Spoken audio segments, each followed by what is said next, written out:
everyone, it's Movie Lover 120 here, and sorry I'm not speaking so loud, guys, but it's like still morning, and I'm trying to keep this as quiet as I can, but I'm gonna I'm gonna not try to be too quiet. I'm gonna be able so you can still hear me, but anyway, here it goes.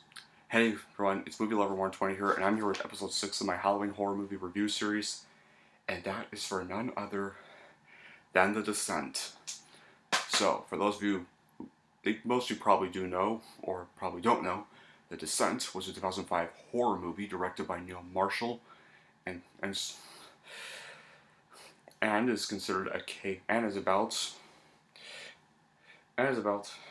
six women who meet on a remote part of the applications to explore a cave hidden deep in the woods. Far below the surface of the earth, disaster strikes when a rock falls, blocks their exit, and there's no way out. The women push on, praying for another exit, but there is something else lurking under the earth. Their friends are now prey, forced to unleash their most prevalent instincts in an all-out war against an unspeakable horror, which are a bunch of creatures well called the Crawlers. One that attacks without warning again and again and again. I remember when I first watched this movie, it absolutely scared the hell out of me. It was like really well filmed. It felt like they actually made it look like a real cave, even though it's a set built piece. But for a low budget horror film made in Britain, in the United Kingdom, it actually really well paid off and stuff. But what is the movie about? Well, basically, we all know what it is about.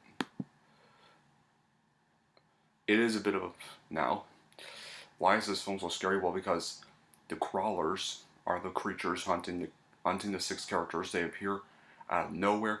They always appear in the random times. Random times, even when things all seem calm, they just appear again. They don't stop pursuing the protagonists. They have to try to get out of the cave and stuff. Blanking the characters are pretty good characters for a horror movie. There's like no they're not all typical cliche characters. They're pretty decently written. They're not really well written, but they're much better written than most horror protagonists. Well, I think the only character I have a problem with is Juno because, well, it basically discards her map of the caves, and basically causes them to get trapped there and not being hunted by the flesh-eating creatures, and basically puts them in a fight for their lives. What works so well is Marshall masterfully orchestrates all the mood and tension stuff. He actually seems like a director that enjoys any movie he makes, whether it's good or bad. I mean, yeah, the Hellboy reboot was terrible, and so is Doomsday, but you don't try to take them seriously, and I still respect Neil Marshall because at least he enjoys what he does, no matter what people think of what he does. And it really shows here. And there's also a good protagonist that's actually Sarah, who's kind of a tragic one because, well, in the beginning she loses her husband and daughter, and now and is still trying to move on from incident and can't really do and is unable to really do so. So she joins up with that gang with her friends in the cabin, so they can go explore that cave. Okay.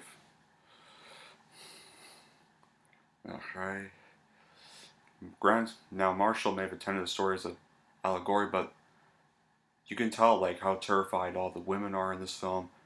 They fight with all their courage and heart amidst their overwhelming fear.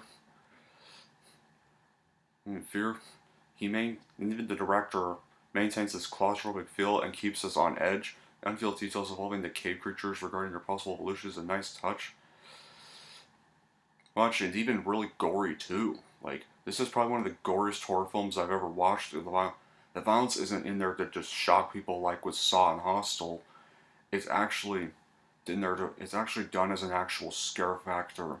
And the violence is not cheesy, it's actually very realistic.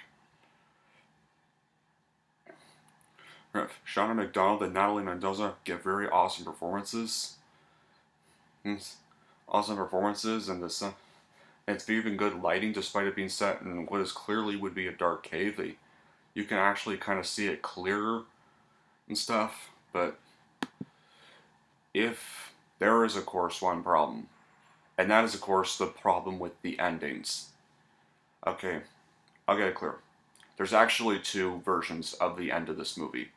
There is a United Kingdom ending, and then there's an American ending. Of course, the United Kingdom ending, Sarah escapes, she gets in her car, she drives off, she pulls over to the side of the rover second, pulls down the window to vomit, and then sees the ghost of Juno, and then screams, but then wakes up back in the cave, and we realize the whole escape was a hallucination. And then she sees the birthday cake her daughter's holding and decides to accept her fate, and finally no longer runs away from her problems. And it's actually kind of may not be a happy ending, but it's kind of a happy ending for Sarah's character. However, the American ending basically just cuts the movie. After she screams seeing Juno's ghost, the movie just basically ends there because Americans, of course, thought the United Kingdom ending was way too sad for audiences, so they cut it by a minute short, and that kind of ruins the movie. American movie, plus it kind of doesn't even set up her character arc, and of course, we all know it sets up a sequel. Yes, guys, there is a sequel, and I am going to review it, but not after this review. This, I might do in my final horror movie reviews, but I don't want to just do a first movie and its sequel all at once. I kind of just want to do several other horror films once, but yeah, I will still review the sequel, guys. But anyway, I would check out The Descent. Very good film. It's probably one of my favorite horror movies of all time. I'm going to give The Descent an 8.5 out of 10. Guys, that'll be it for this review, guys. Thank you all for watching. And if you like this and want to see more, then don't forget to like and subscribe to Movie Lover 120.